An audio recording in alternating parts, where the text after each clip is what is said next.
I'm trying to build this wall, right? Yeah. Which is going to go between the living area and the cab, so that we've got a separate space. And I was just measuring out the battens, and we need one that goes across the top, and then we need a few that are going to go in between, obviously. Yeah. And then probably another two that go crossways. And as I'm looking at how to do this top one, Yeah. I've discovered that the two bits where it's going to go onto, they're not even level. If you're new to this channel, we're James and Sarah, also known as The Whole World or Nothing. We used to be full-time backpackers, exploring the world and writing about our travels on our blog. And then the world changed.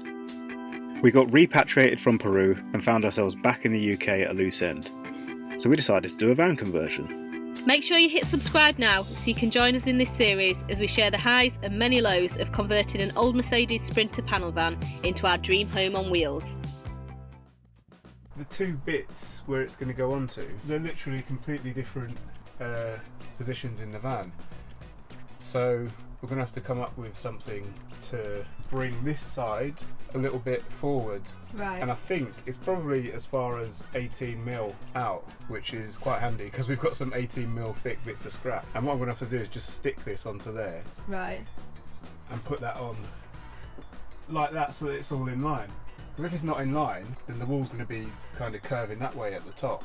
Yeah. Which would just be ridiculous. Well, yeah, the insulation won't fit properly in it. Exactly. It's not going to be exact. It's not going to be 100% precise because I can't really measure the gap between it. Yeah. It's almost impossible to do. So I'm just going to stick that 18mm bit of scrap wood in and hope that that does the trick. I think it should.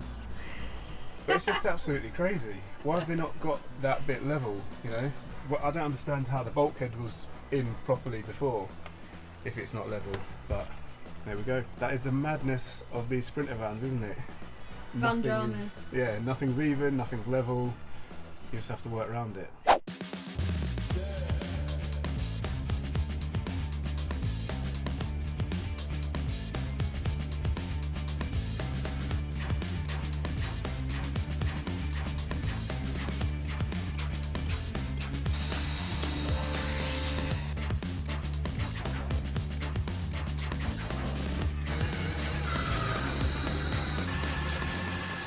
Alright, so some of these vertical battens aren't fixed in permanently quite yet because we're waiting on a tool being delivered that we need.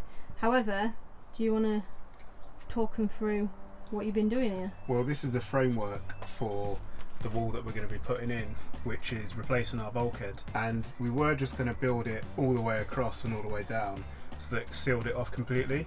But then we decided that we actually wanted a way to get through into the cab if we ever need to in an emergency, and also that it would bring in a lot of extra light because we've noticed that every window, fan, roof light that we've put in, it seems to pull in quite a lot of light even though it's a small amount of space or window that you're putting in. So we think hopefully that by putting a window here in this space we're going to do that. Now the windows are going to have some sort of covering. It might be a blind or it might be, I don't know, some kind of a hatch. When I say window, it's just a hole actually.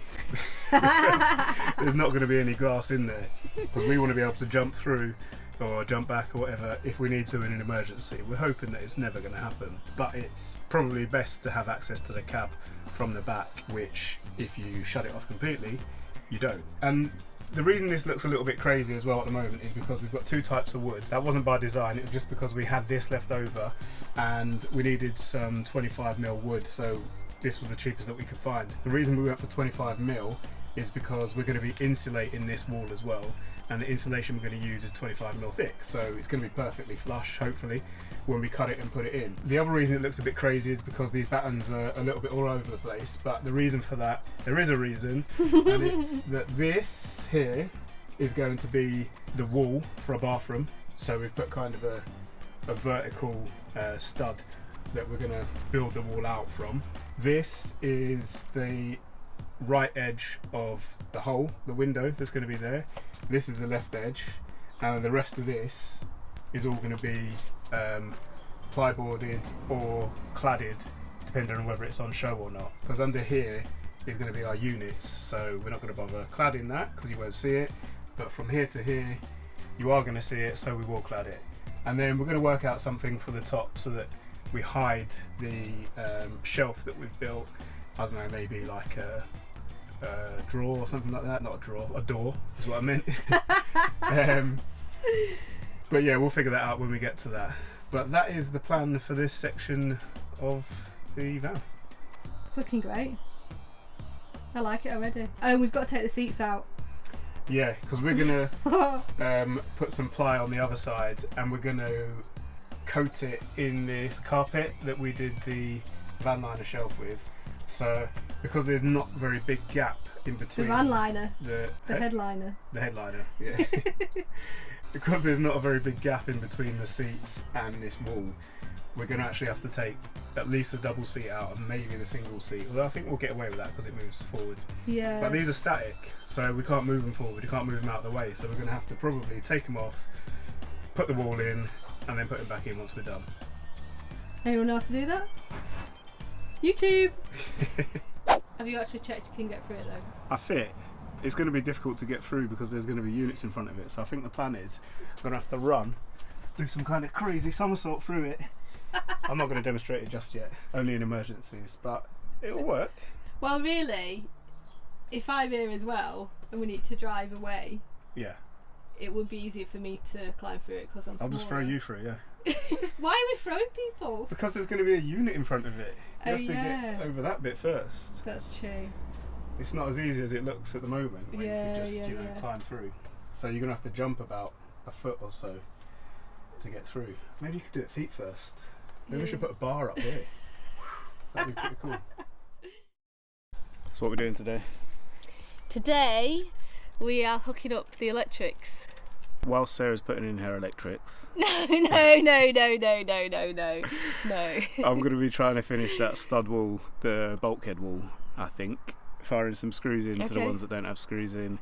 And then maybe doing a template for the plywood that's going to go on top of it. Wow, We'll see. big day. Big day.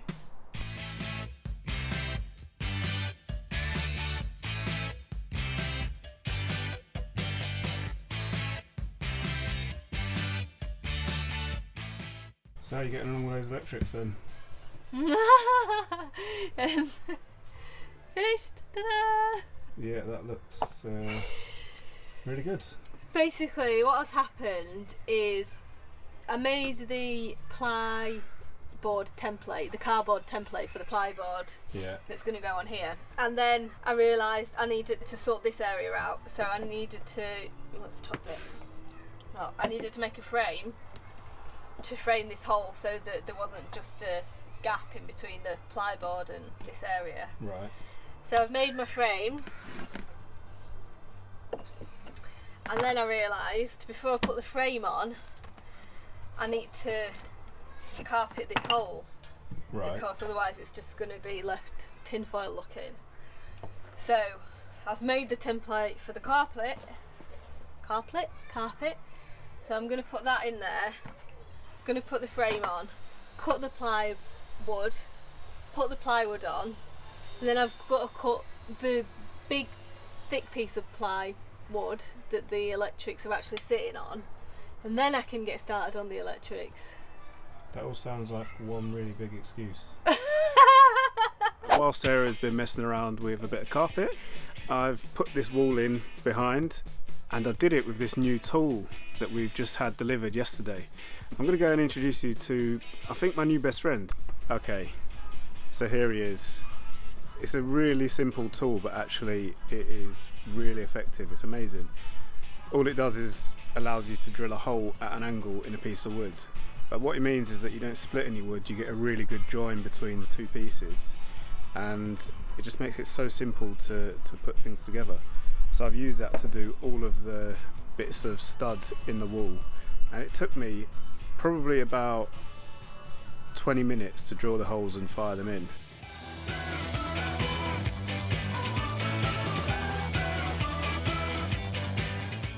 Even Sarah got in on the Craig fun and used it to screw the framework she was building in place, ready to be boarded up.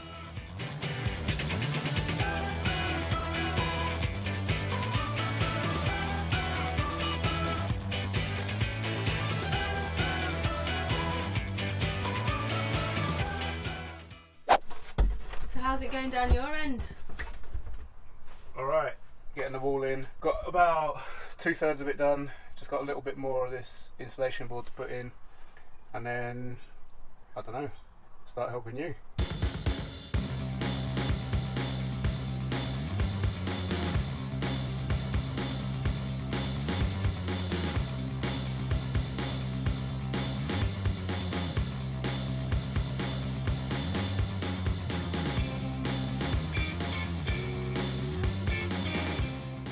We cut the piece of plyboard down to size and screwed it into position, ready for the electrics board to start being installed.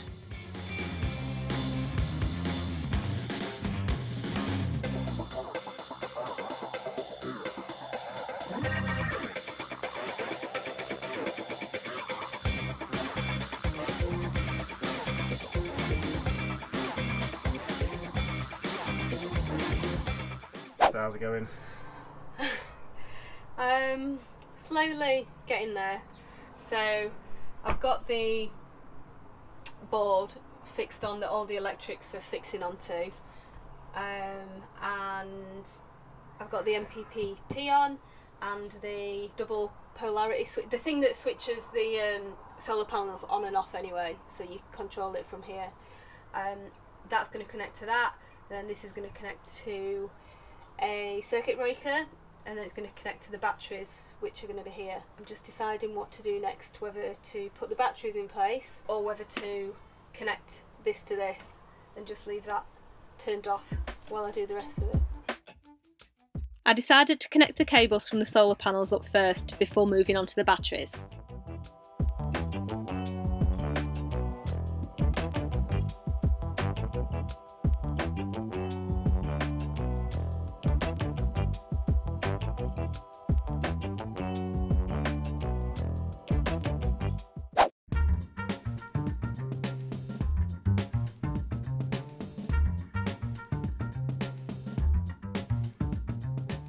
The next step was to build a cradle for the batteries to go in, which, as with everything else, took a bit longer than we wanted.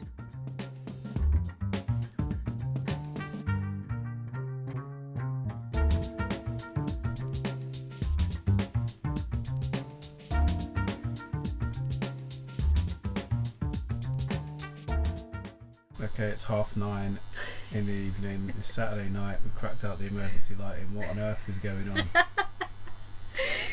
We've got our battery frame made, battery bank casing frame, whatever you want to call it, made. So this is going to sit over the top to keep them nice and secure. We're going to put the ratchets underneath it, screw this into the floor, strap the batteries down nice and tight, and I think we're going to call it a day for today. That looks pretty cool though. It does. It looks really good. I'm so happy with it. This is the Craig. That's what Craig does for you. That's what he does. That's why you need a Craig in your life. As you can see, we've started on the electrics, and some of the wiring is happening, but unfortunately they're not going to be hooked up to the battery bank tonight because we just haven't got enough time to finish that. Well, we can keep going, I guess, but No. I don't think, not for a beer. I don't think the first time that I wire a battery bank together wants to be at like 10 o'clock at night. No, probably not. Cool, let's crack on. One of the reasons we were working so late on the van last night, and the reason that we're up super early this morning, haven't even brushed my hair yet, is that we need to go somewhere in the van today, and we can't travel safely without these batteries being properly secured down to the floor, because obviously if we get in an accident or have to brake really sharply, there's a chance that they could wang down the van basically. So hopefully neither of those things happen anyway, but we need to make sure they're safe.